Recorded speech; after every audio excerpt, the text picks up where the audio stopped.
Vous écoutez le podcast du marketing, épisode 302.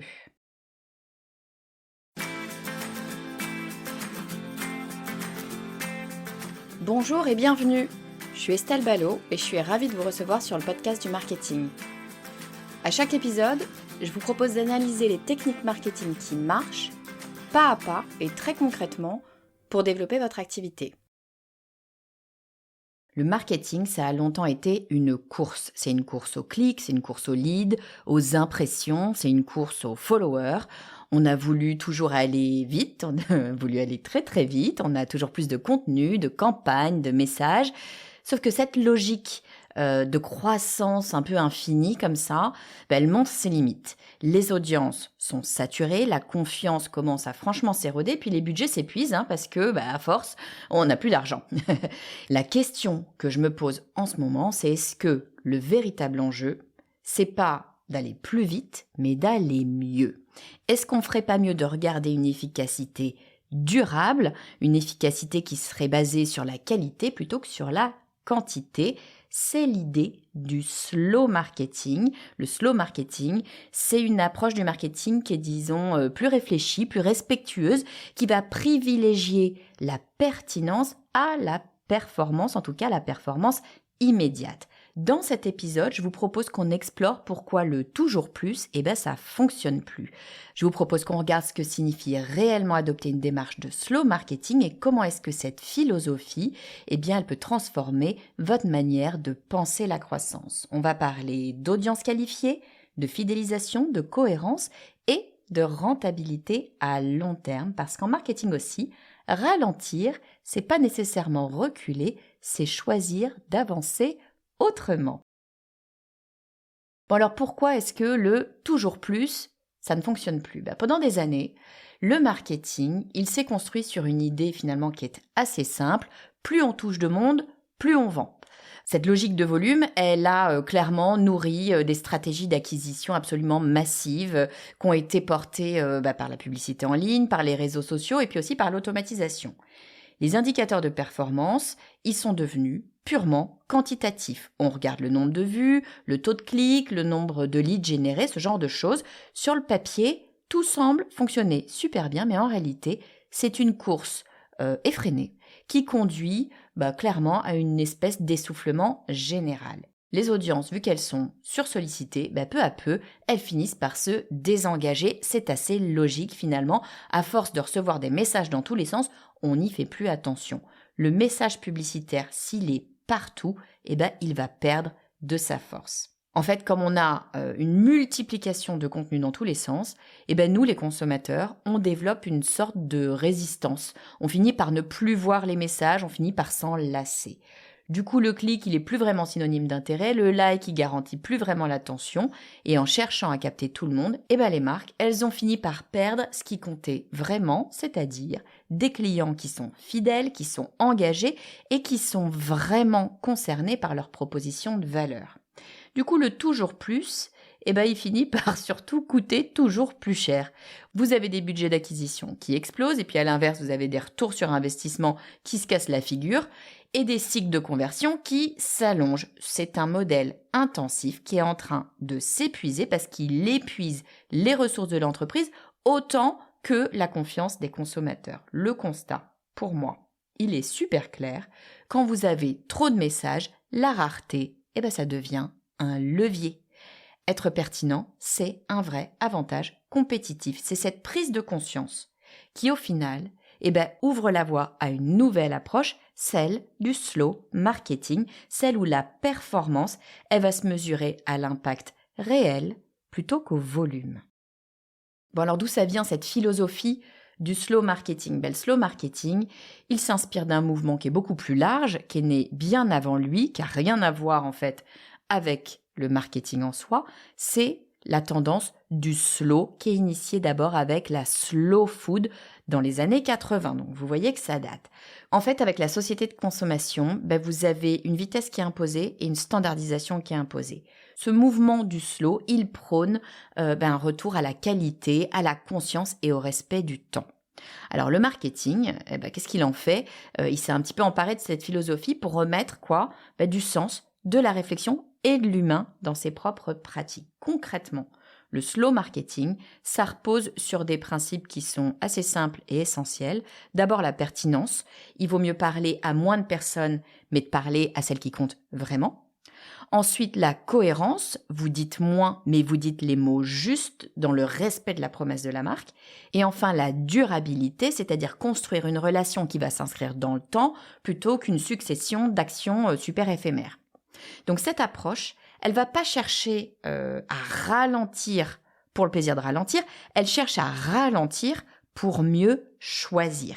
L'idée, c'est de mieux cibler, de mieux créer, de mieux mesurer. En gros, elle repose sur une idée forte. La croissance n'a de sens que si elle est soutenable pour l'entreprise comme pour ses publics. Donc adopter le slow marketing, c'est aussi un petit peu changer de posture. C'est aller de comment vendre plus vite à comment créer plus de valeur plus longtemps. Et l'idée, ça n'est plus comment est-ce que je vais convaincre, mais comment est-ce que je vais être utile. Et dans un monde comme le monde actuel où la vitesse c'est devenu la norme, et la lenteur, ça devient un acte stratégique, presque un acte militant. C'est un acte de résistance. Alors, mais comment est-ce qu'on passe d'une audience massive à une audience qualifiée ? Oui, parce que le marketing de masse, il a très longtemps eu une obsession, atteindre le plus grand nombre. Sauf que le problème, c'est qu'on est arrivé à une certaine limite. Maintenant que le paysage est saturé, la quantité d'audience, elle ne va plus garantir ni la visibilité, ni la conversion. L'enjeu aujourd'hui, c'est d'attirer des audiences pertinentes qui sont vraiment intéressées par ce que vous proposez et qui sont prêtes à s'engager sur le long terme. Donc il faut passer d'une logique de volume à une logique de valeur, et ça implique quoi ? De mieux comprendre son public. On en revient toujours à ça. Ça signifie prendre le temps d'écouter, prendre le temps d'observer, d'analyser les comportements et puis aussi les attentes de vos consommateurs. Les outils pour ça, ils ne manquent pas. Vous avez des données CRM, vous avez de l'analytics, vous avez de l'interaction sociale, vous avez des enquêtes qualitatives. Le slow marketing, en fait, il encourage à exploiter toutes ces informations, non pas pour automatiser davantage, on pourrait, mais c'est pas ça l'idée, mais pour personnaliser intelligemment l'objectif. Encore une fois, ça n'est plus de parler à tout le monde, c'est de parler juste. Et c'est là que les micro-communautés illustrent parfaitement cette transition. Qu'est-ce que c'est que ça que les micro-communautés ? Ce sont ces groupes d'individus beaucoup plus restreints qui vont partager un centre d'intérêt précis. Ça peut être un centre d'intérêt, ça peut être une culture commune, ça peut être un rapport fort à une marque, mais en tout cas, c'est vraiment un petit groupe de personnes. Leur pouvoir à eux, il ne réside pas dans leur taille, mais réside dans la qualité de leurs liens entre eux. Une marque qui va réussir à fédérer une communauté active, une communauté engagée, une communauté en fait fidèle, va construire une base qui est solide et qui est bien plus durable qu'un trafic qui lui va être ponctuel parce qu'il est acheté à coup de campagne. Du coup, comme ça, vous avez des entreprises qui ont choisi de réduire tout simplement leur volume de communication pour renforcer leur impact. C'est antinomique, mais en fait, ça fonctionne. Moins de publications, mais plus de sens. Moins de campagnes, mais mieux ciblées. Le résultat, c'est une audience qui est plus restreinte, d'accord, mais qui est plus rentable. Et c'est là que le slow marketing y révèle sa force. Il va transformer la visibilité éphémère en relation durable. Bon, mais le slow marketing, c'est pas juste une posture éthique déconnectée des retombées économiques. Évidemment, non. Le slow marketing, c'est une stratégie qui est rentable à long terme. Oui, parce qu'en misant sur la durée plutôt que sur le court terme, les marques, qu'est-ce qu'elles font ? Elles réduisent leur dépendance aux canaux payants, c'est-à-dire les canaux d'acquisition de type pub, par exemple. Ça leur permet de stabiliser leur coût d'acquisition et de renforcer la fidélité de leurs clients. L'un des premiers leviers du marketing durable, c'est la fidélisation.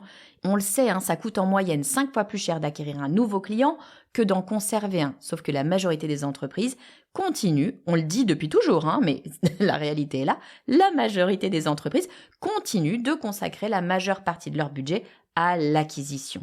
Le slow marketing, il va inverser cette logique. Il encourage à investir dans la relation, dans la satisfaction, dans la confiance, plutôt que dans l'attraction constante de nouveaux prospects. Alors le contenu de fond, il va jouer un rôle clé évidemment dans cette durabilité. Un article de blog qui est bien écrit, une série de podcasts par exemple qui est cohérente ou alors une vidéo qui est utile, explicative, tout ça, ça va continuer de générer de la valeur des mois, voire des années après leur publication. À l'inverse, si vous avez une pub sponsorisée, elle va cesser d'exister dès que le budget s'arrête. Donc miser sur le contenu pérenne, c'est construire un actif plutôt qu'une dépense. Et ça, c'est quand même super intéressant de le voir comme ça. Vous avez un actif plutôt qu'une dépense.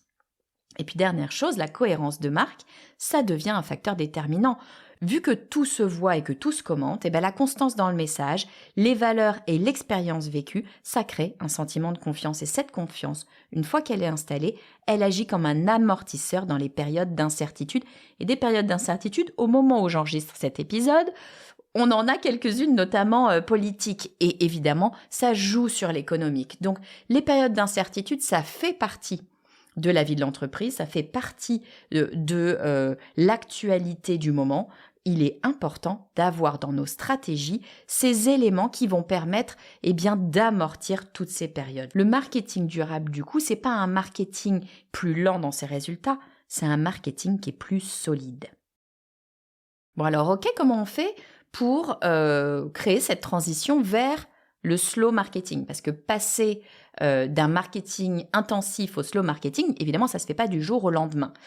C'est une démarche qu'on va faire de façon progressive, qui va commencer évidemment par un diagnostic honnête de nos pratiques actuelles.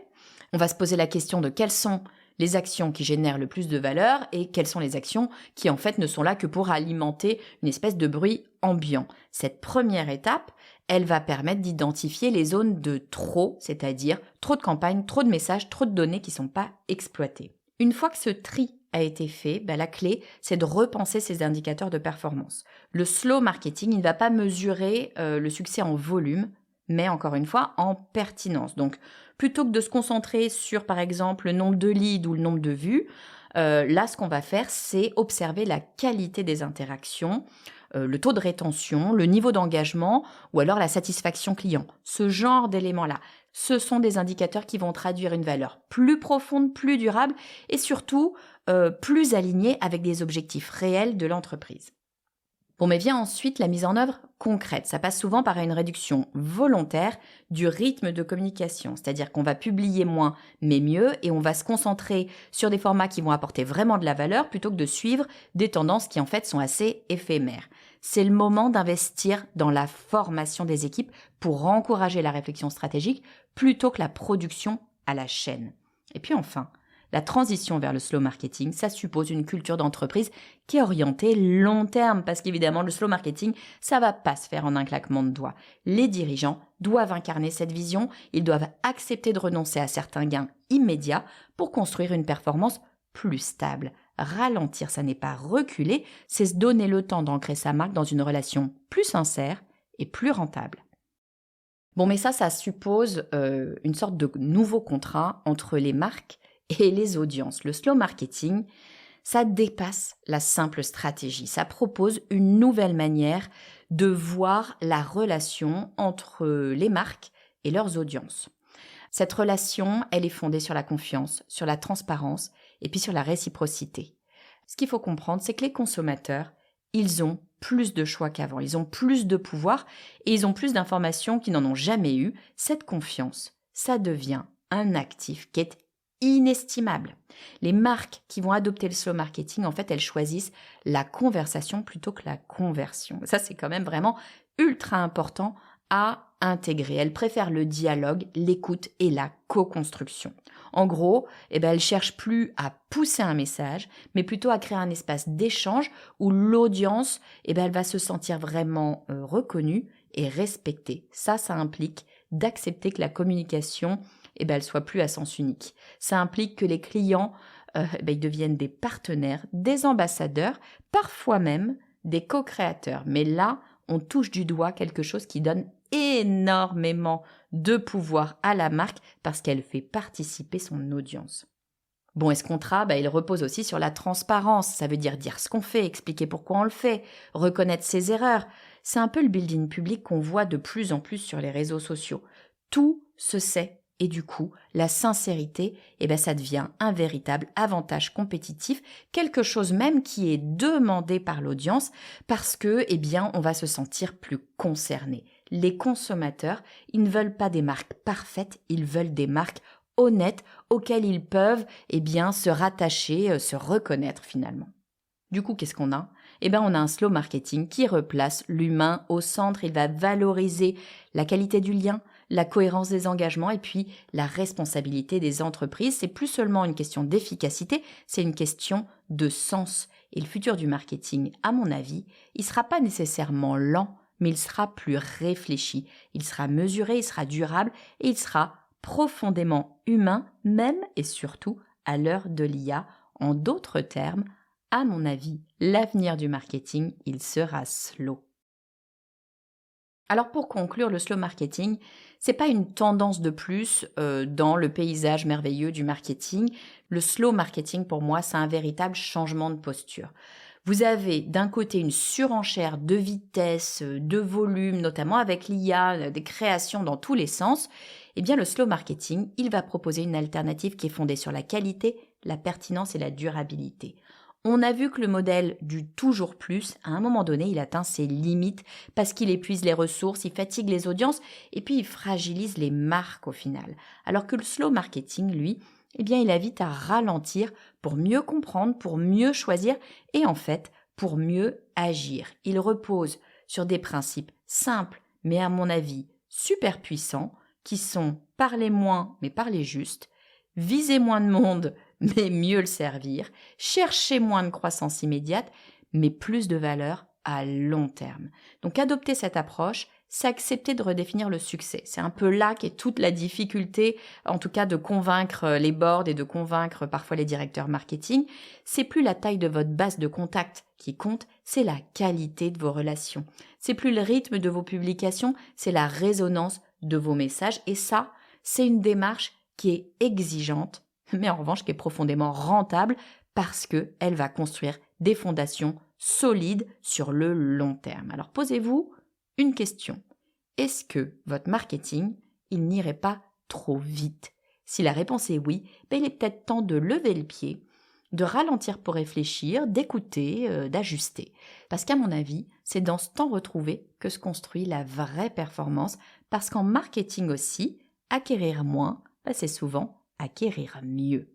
Si vous avez aimé cet épisode, s'il vous donne à réfléchir peut-être, à voir votre pratique du marketing un petit peu différemment, partagez-le avec un autre marketeur ou un autre créateur d'entreprise que ça pourrait intéresser, que ça pourrait faire réfléchir. C'est la meilleure façon de m'aider, de soutenir le podcast du marketing. Encore une fois, le podcast du marketing, c'est un podcast totalement indépendant. Je n'ai personne derrière moi pour faire vivre ce podcast, si ce n'est ma voix et mes petites mains pour faire le montage. Donc, si vous voulez soutenir le podcast du marketing, partagez-le autour de vous. Dites à tout le monde que c'est un super podcast et que c'est la raison pour laquelle vous l'écoutez. C'est véritablement ça qui fera vivre ce podcast le plus longtemps possible.